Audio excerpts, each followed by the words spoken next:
Daí, pessoal, mais uma resolução. Considere as afirmações e assinale a única falsa. Observe, então, que eu tenho que marcar aquela alternativa que é falsa e não marcar a verdadeira. Eu tenho 4 verdadeiras, portanto, e uma única falsa que eu preciso descobrir. Para facilitar essa questão e até para ter um apelo didático mais interessante, um aproveitamento melhor aí nos seus estudos, eu vou estabelecer uma espécie de resumo aí de conjuntos numéricos a partir de um esquema. Eu vou colocar aqui uma espécie de diagramas, né?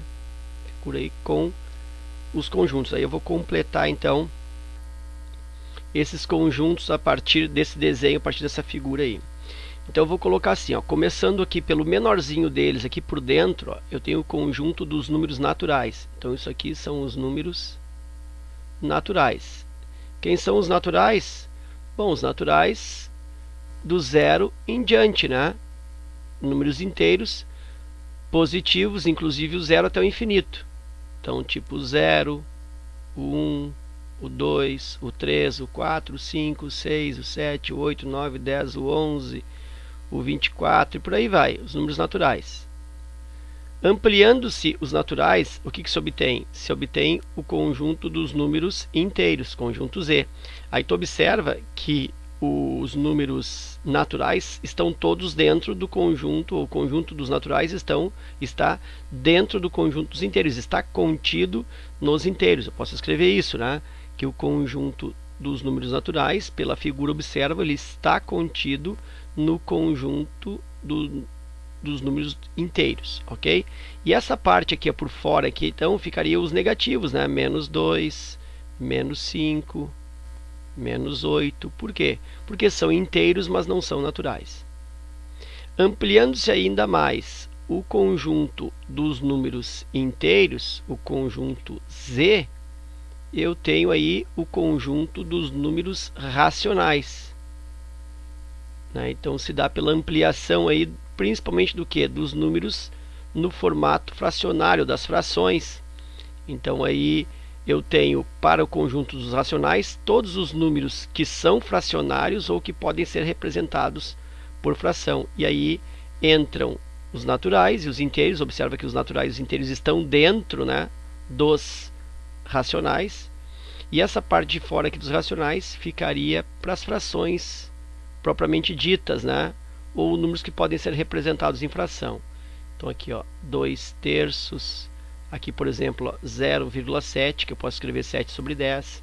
Dízima periódica, né, tipo 5,8888, ó, também é um número racional. Eu posso transformar isso numa fração, né? Nesse caso aqui seria a fração 85 menos 5, 80, né? Aliás, 58 menos 5, 53.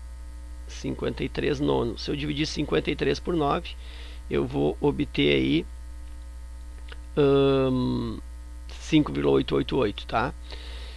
Então esse é o conjunto dos números naturais. Então observa que os naturais estão dentro dos inteiros, os inteiros estão dentro dos racionais. Separadamente dos racionais estão os números que ultimamente tem se chamado de não racionais, né?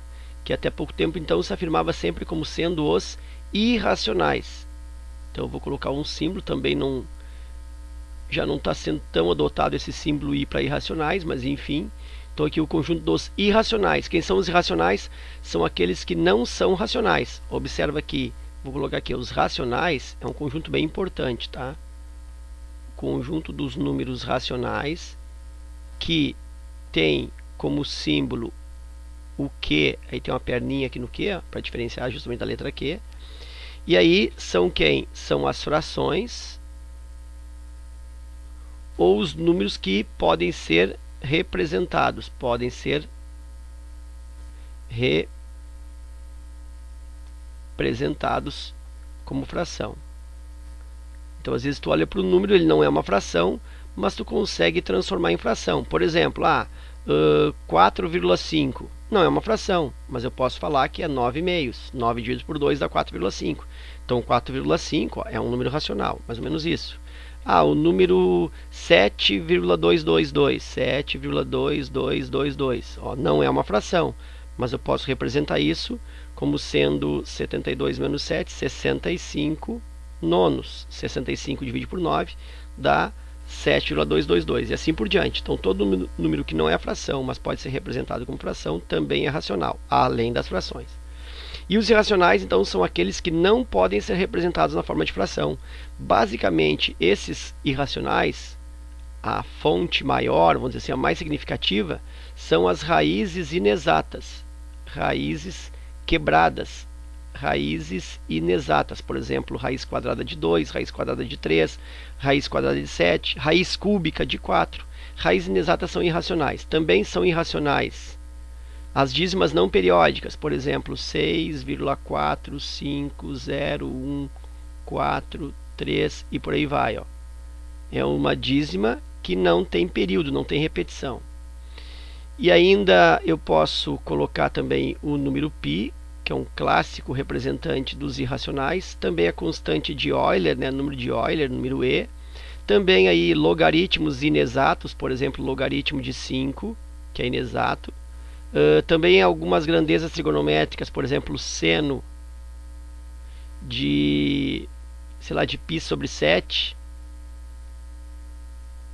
Se eu colocar em graus aqui vai ficar mais, tu entender melhor. Por exemplo, ó, seno de 40 graus. Seno de 40 graus não é exato.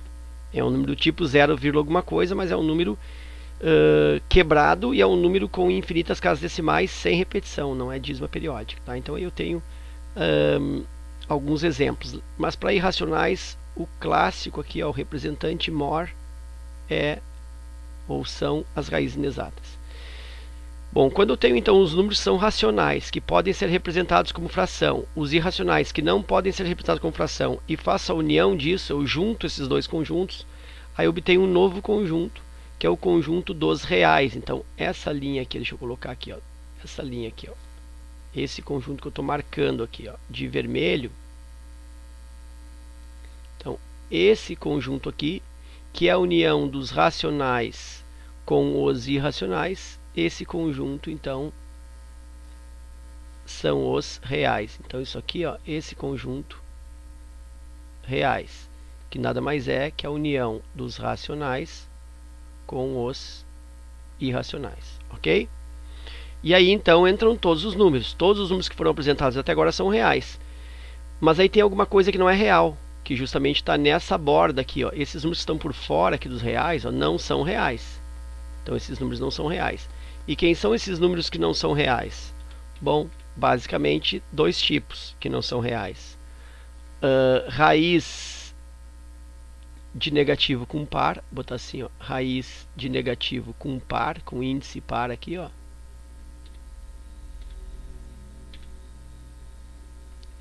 O índice é par de negativo, então isso não é um número real. E também os números imaginários também não são reais. Números imaginários são aqueles que apresentam a partícula i, né?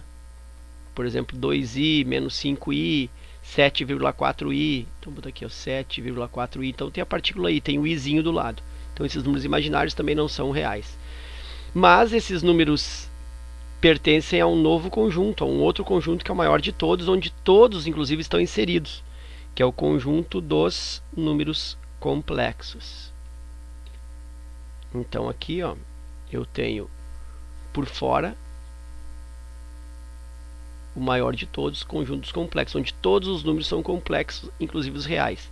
Então dá para dizer que o conjunto dos números complexos ele surge da união dos números reais, que já são quase todos, unindo com os imaginários, ou seja, aqueles que não são reais. Ok? Então basicamente é isso, é um resumo aí bem rápido de conjuntos numéricos. E aí a partir desse resumo, acredito eu, conseguimos aí marcar a alternativa incorreta. Primeira diz assim: todo número racional é real.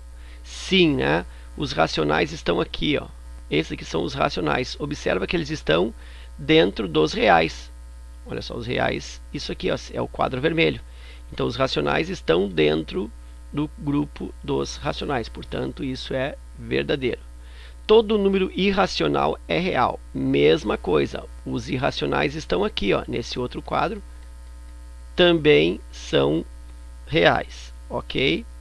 Então eu tenho aí essa também como alternativa verdadeira. Existe número real que não é racional. Bom, pensa comigo, tem que ter um número real que não é racional. Justamente existe, ó, por exemplo, esses que estão aqui fora, por exemplo, aqui, ó. Se eu pensar no número aqui, ó, esse número aqui, ele é real, mas ele não é racional. O que ele é? Ele é irracional. Então isso também é verdadeiro. Eu posso ter um número real, mas ele não é racional. Automaticamente o que ele será? Irracional. Agora o que não pode acontecer é do número real não ser nem racional e nem irracional. Aí isso não tem como. Se o número é real, ou ele é racional ou ele é irracional. Existe número real que não é irracional. Existe. É a mesma situação, colocando o número, por exemplo, aqui, ó. Ou aqui mesmo, ó, esse número aqui. Ou o próprio menos 8 aqui, ó. Menos 8, ele é real, né? Ele é inclusive racional, mas não é irracional. Menos 8 não é irracional. Se fosse raiz quadrada de 8, seria irracional, porque é uma raiz inexata. Mas o 8 ou o menos 8, eles são reais, são inteiros e são racionais, mas não são irracionais. Então essa aqui é verdadeira. Existe número real que não é irracional? Existe. Existe número que é ao mesmo tempo racional e irracional. Pô, isso a gente acabou de comentar, né? Não tem como. O número ou ele é representado na forma de fração, e aí ele é racional, ou ele não pode ser representado na forma de fração, e aí ele é irracional. Uma coisa ou outra, ele não pode ser as duas coisas ao mesmo tempo. E aí então a alternativa a falsa se manifesta aqui na letra E. Ok? Então era isso. Espero que esse resumo aí contribua com os teus estudos, né? Complemente já aquilo que tu fizesse de estudo sobre conjuntos numéricos. Deixo o meu forte abraço e até a próxima.